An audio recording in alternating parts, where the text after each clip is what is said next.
Hello guys, welcome to Pakistani real reaction. तो कैसे हैं आप सब? उम्मीद है आप सब बढ़िया होंगे और मजे में होंगे। मेरा नाम है मुदस्सिर। मैं हूं बशर। सो गाइस, आज की वीडियो काफ़ी ज़्यादा कमाल की होने लगी है। वीडियो का जो टाइटल है वो है भारत ने मौका बनाया। 19 देश भारत के साथ आए। 15 साल बाद भारत ने मौका बनाया, नया ओपेक बना। मतलब नया ओपेक देश बन गए हैं, मतलब कोई संगठन बन गया, ऑर्गेनाइजेशन जो भारत की वजह से बना है। और 19 देश भारत के साथ आ गए हैं। मतलब शायद मुस्लिम देश ही होते हैं ना, मतलब ज्यादा मुस्लिम देश ही हैं। शायद 19 मुस्लिम देश फिर भारत के साथ आ गए। क्या हुआ पहले वीडियो देखेंगे तब बाकी बातें करेंगे। इंडियन अफेयर्स को वीडियो का लिंक मिल जाएगा आप लोगों को डिस्क्रिप्शन। देखते हैं सारा सीन क्या हुआ, बाकी बातें बाद में। काउंटडाउन करते हैं 3, 2, 1 and start. Crude oil export करने वाले देशों की दादागिरी को रोकने के लिए भारत ने एक नई लाइंस खड़ी करने का फैसला किया है। भारत सरकार इसके लिए G20 की प्रेसिडेंसी का भरपूर फायदा उठाने का विचार कर रही है, क्योंकि इस समय दुनिया के टॉप 20 देश भारत के लगातार कांटेक्ट में हैं और अगली बार G20 की प्रेसिडेंसी 10 से 15 सालों के बाद कहीं जाकर भारत को वापस मिलेगी। इसलिए भारत के पास ये बहुत ही सुनहरा मौका है और इसी मौके का फायदा उठाते हुए भारत ऐसा मैकेनिज्म तैयार करने जा रहा है जो क्रूड ऑयल एक्सपोर्ट करने वाले देशों की ओपेक प्लस अलायंस को कड़ी टक्कर देगा, या फिर ये कह लो कि क्रूड ऑयल के अल्टरनेटिव्स के ऊपर काम करने के लिए भारत दुनिया की टॉप 20 इकोनॉमीज को एक साथ लाने जा रहा है। भारत की बात करें तो क्रूड ऑयल की बढ़ती कीमतों से राहत पाने के लिए भारत ने इथेनॉल को ब्लेंड करना शुरू कर दिया है, जो कि एक तरह का बायोफ्यूल है। बायोफ्यूल नेचुरल सोर्सेज जैसे कि प्लांट्स, एग्रीकल्चरल, डोमेस्टिक और इंडस्ट्रियल बायो वेस्ट से बनाया जाता है। ये क्लीन और ग्रीन एनर्जी की कैटेगरी में आते हैं, जो एनवायरमेंट फ्रेंडली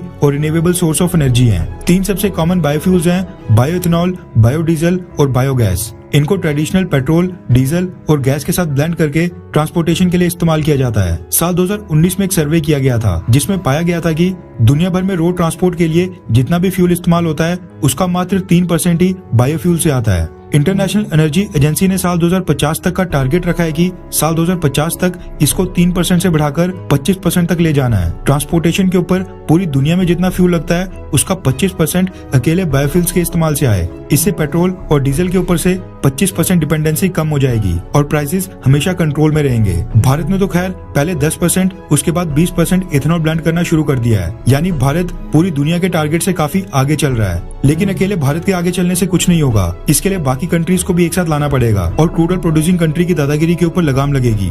होता क्या है कि टारगेट तो कई सारे देश कई सारी चीजों के लिए सेट करते हैं, लेकिन उसके ऊपर काम कोई भी नहीं करता है। मगर G20 की प्रेसिडेंसी हाथ आते ही भारत ने इसका जिम्मा उठा लिया है और क्रूड ऑयल की तरह बायोफ्यूल्स के लिए एक नई अलायंस बनाने का फैसला किया है, जो बायोफ्यूल्स के इस्तेमाल को प्रमोट करने के लिए काम करेगी। रेफरेंस के लिए आपकी स्क्रीन के ऊपर द इकोनॉमिक टाइम्स के आर्टिकल का स्क्रीनशॉट है, जिसके मुताबिक भारत ने फैसला किया है कि अगली G20 मीटिंग में भारत इंटरनेशनल बायोफ्यूल अलायंस बनाने का प्रपोजल G20 के सभी सदस्य देशों के सामने रखेगा, जिसकी तैयारी भारतीय सरकार ने कर दी है। भारत के oil and gas minister Hardeep Singh Puri ने इसकी जानकारी देते हुए पिछले कल कहा है कि जिस तरह से भारत ने highly successful international solar alliance खड़ी की है, वैसे ही हम इस इंटरनेशनल बायोफ्यूल अलायंस को भी खड़ा करेंगे। हरदीप सिंह पुरी साहब ने कहा है कि भारत की G20 प्रेसिडेंसी का ये इंटरनेशनल बायोफ्यूल अलायंस बहुत ही बड़ा एजेंडा है। क्रूड ऑयल प्राइसेस के अल्टरनेटिव्स के ऊपर काम करने के लिए भारत चाहता है कि दुनिया के तमाम देश एक साथ आकर यूनाइट होकर काम करें, क्योंकि पिछले कुछ महीनों से ओपेक प्लस देशों ने क्रूड ऑयल काफी महंगा कर दिया है। रिपोर्ट्स के मुताबिक major biofuel producers America, Brazil, Argentina, Indonesia और चाइना, जो कि G20 के भी सदस्य देश हैं, इनको ऑन बोर्ड लिया जाएगा और एक अलायंस बनाई जाएगी जो ओपेक की तरह बायोफ्यूल्स के ऊपर आपस में कोऑपरेट करेगी। इस अलायंस के देश आपस में मिलकर बायोफ्यूल्स के ऊपर बेस्ड फ्यूल स्टैंडर्ड्स और इंजन का एक इकोसिस्टम डेवलप करेंगे ताकि इसके कमर्शियल यूज को बढ़ावा मिले। भारत इन सभी देशों के साथ बायोफ्यूल्स को लेकर बायलैटरल एग्रीमेंट साइन करने के ऊपर भी विचार कर रहा है। रिपोर्ट्स के मुताबिक बायोफ्यूल्स के लिए जो ये अलायंस बनाई जाएगी, शुरुआत में ये ओपेक प्लस अलायंस की तरह बायोफ्यूल्स की प्रोडक्शन या फिर उनके इंपोर्ट या फिर एक्सपोर्ट को कंट्रोल नहीं करेगी। स्टार्टिंग में इस अलायंस का मोटिव होगा बायोफ्यूल्स को लेकर आपस में नॉलेज शेयर करना, रिसर्च और डेवलपमेंट में एक दूसरे देश का योगदान करना, बायोफ्यूल्स के इंडस्ट्रियल और ट्रांसपोर्टेशन यूज को बढ़ावा देना, बायोफ्यूल्स की प्रोडक्शन को लेकर आपस में टेक्नोलॉजी ट्रांसफर करना, और अगर इन सब चीजों में सफलता मिलती है तो फिर आगे जाकर एक्सपोर्ट और इंपोर्ट को भी कंट्रोल करेंगे, जिसके बाद दुनिया भर में ट्रांसपोर्टेशन कॉस्ट को कम रखने में बहुत ही बड़ी मदद मिलेगी। भारत के अंदर बायोफ्यूल्स की प्रोडक्शन को बढ़ाने के लिए मोदी सरकार ट्रिमेंडस काम कर रही है। साल 2018 में बायोफ्यूल्स के एक्सपोर्ट और इंपोर्ट के ऊपर पूरी तरह से रोक लगा दी गई थी और ट्रेडिशनल फ्यूल्स में बायोफ्यूल्स को ब्लेंड करने का काम तेजी से हो रहा है। ये जो बायोफ्यूल्स की अलायंस का प्लान है वो भी मोदी सरकार का बहुत ही बड़ा मास्टर स्ट्रोक है, जो फ्यूचर में बायोफ्यूल्स के एक्सपोर्ट और इंपोर्ट और इसके प्राइस कंट्रोल और प्रोडक्शन के ऊपर कोऑपरेट करने में न सिर्फ भारत बल्कि पूरी दुनिया की मदद करने वाला है। खैर, आपको क्या लगता है कि क्या ये इंटरनेशनल बायोफ्यूल अलायंस सक्सेसफुल हो पाएगी, हाँ या फिर ना? नीचे कमेंट करके अपनी राय जरूर बताएं। लेकिन होगी जरूर, टाइम लगेगा लेकिन होगी जरूर। यार इसका टाइम लगेगा, भारत सारे देशों को अपने साथ जोड़ेगा।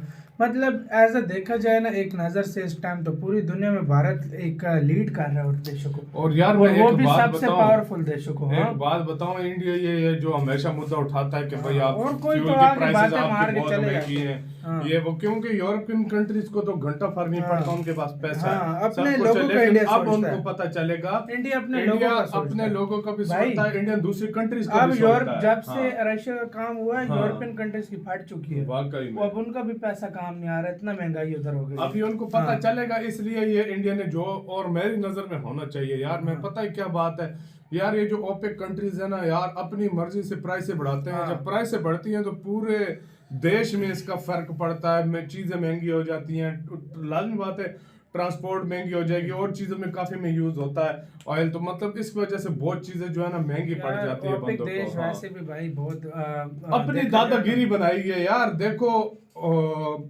इतना यार, जब रशिया का युद्ध हुआ तो यार देखो 110 120 सप्लाई नहीं बढ़ा रहे, सप्लाई बढ़ा देते तो भाई मतलब जो डिमांड थी वो कम हो जाती, प्राइस गिर जाती, वहाँ पर प्राइस गिर जाती, दुनिया पे इतना फर्क भी नहीं पड़ता। इन्होंने अपना पैसा चमकाने के, अपना पैसा तो इन्होंने चमका लिया, लेकिन दूसरे देशों को जो गरीब देश थे उनका बेड़ा गर्क हो गया। मतलब यार इस तरह के घटिया लोग हैं यार ये, मतलब जिस तरीके से ये सोचते हैं, तो मेरी नजर में यार उनको टक्कर देने के लिए इंडिया को इस तरह की अलायंस बनानी चाहिए यार। बहुत अच्छा किया, और मेरी नजर में ये स्टेप बहुत अच्छा है जो इंडिया स्टेप ले रहा है। देखो कोई एक कंट्री स्टेप लेगा तो तब दूसरी जाकर उसमें साथ देंगे, मिलेंगे। तो मेरी नजर में इंडिया ने ये जो स्टेप लिया वो बहुत अच्छा है, और भाई इस तरह के और काफी सारे स्टेप ले। पूरी दुनिया में देखो तो भारत काफी जगहों पे पूरी दुनिया की बड़े बड़े कंट्रीज को लीड कर रहा है एक तरह से देखो। मतलब भारत हर बड़ा देखो, अब SCO समिट हुई थी, उसमें भारत ने बोला था कि ये युग वॉर का नहीं है, वो वाला मैं कहता हूँ हर लीडर ने, बड़े लीडर ने बात की, यही बात बोली मतलब है। उसके बाद आजकल भारत, एक टाइम था भारत उधर मतलब इतनी इम्पोर्टेंस नहीं दी जाती थी, G20 समिट, इन समिट पे भारत को वो इम्पोर्टेंस नहीं दी जाती थी जो भारत डिजर्व करता था, लेकिन आज भारत के डंके बाज रहे हैं हर जगह। और यार मजे की बात यह है कि यार भारत सिर्फ अपने लिए नहीं बोलता, भारत दूसरे देशों के लिए भी बोलता है, अपना फायदा नहीं सोचता,